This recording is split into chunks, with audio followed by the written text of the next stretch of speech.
So to summarize, FX is often considered as a favorite among retail traders because it can be very sensitive to economic news, which provides ample trading opportunities. The major currency pairs usually offers very high liquidity and trades 24/5, and they are usually traded in pairs, meaning you get to express a directional view of one currency versus another.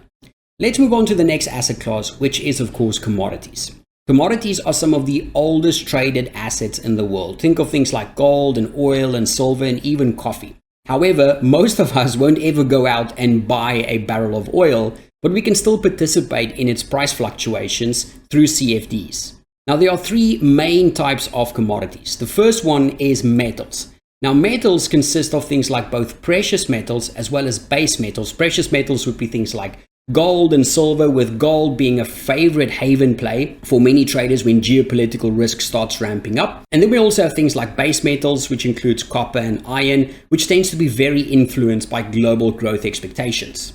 The second group of commodities is energy commodities. Now, this includes things like Brent crude, WTI, natural gas, where things like oil is oftentimes very influenced by global demand outlooks, OPEC decisions, and of course, weather. Now, generally speaking, commodities are very influenced by supply and demand. So if something becomes scarce or demand suddenly spikes, prices for these relevant commodities can move really quickly. And that is one of the key characteristics why commodities is loved by so many traders. It's that increased volatility that is perfect for short-term traders looking for big moves.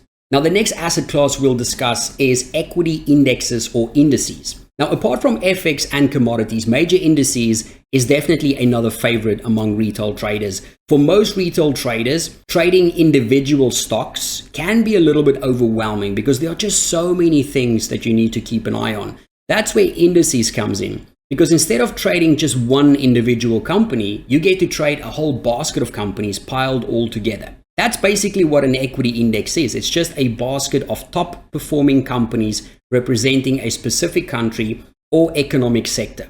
So for example, the very popular S&P 500 tracks the 500 biggest companies in the United States. The NASDAQ 100 focuses more on technology companies and tracks the 100 biggest ones in the US. Now, what if you don't want to trade the US? What if you want to trade Germany or the UK? That's obviously available because you can trade the German DAX or something like the FTSE 100. Lots of flexibility, lots of options. Now, one of the benefits of indices is that they tend to trade more stable than individual stocks, but they still have a lot of volatility, enough for day traders and swing traders. So just like FX, indexes can be very reactive to economic news events, so they provide ample amount of tradable opportunities and volatility throughout the day. The next asset class on the list is share CFDs.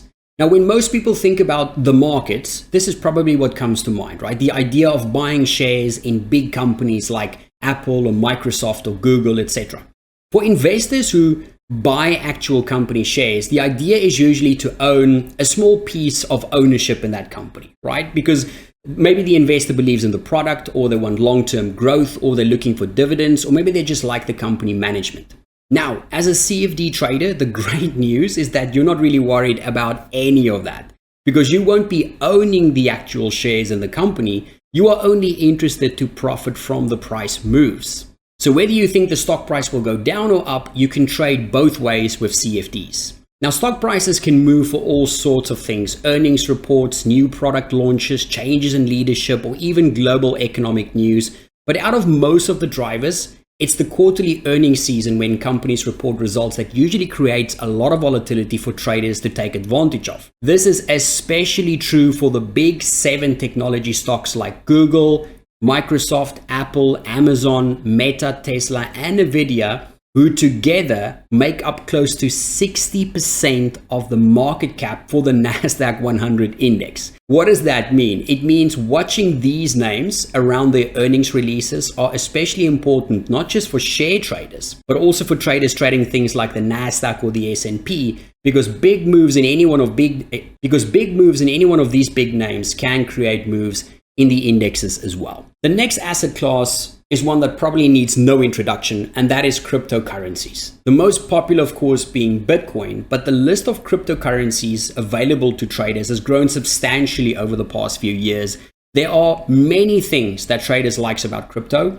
And from a trader's point of view, the fact that they trade 7 days a week is probably the biggest magnet for many traders out there.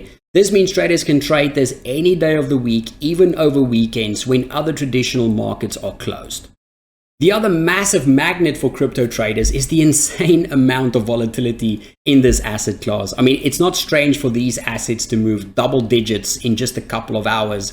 And there's also not a lot of assets out there that can say that they've gone up almost 20,000% in a little bit over a decade. Now, there is nothing wrong with investing in crypto through things like crypto exchanges, but that obviously involves having access to a wallet and worrying about things like storage and security. However, with CFDs, you can trade these markets without needing to worry about any of that because you won't own the underlying coin. You are simply trading the price movement or the expected price movement in the coin.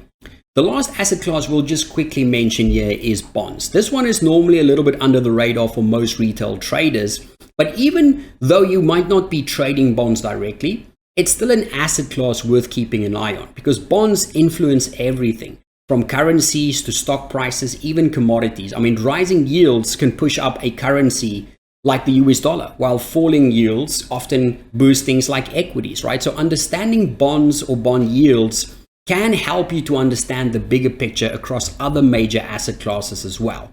A very quick example of why bonds and bond yields matter can be quickly illustrated with this chart. Notice how closely correlated the euro-dollar currency pair in black is trading with its relevant bond yields in pink. This relationship is by no means isolated to the euro-dollar, but occurs time and time again across other asset classes as well. In other words, you don't have to trade bonds to be able to use them to your advantage.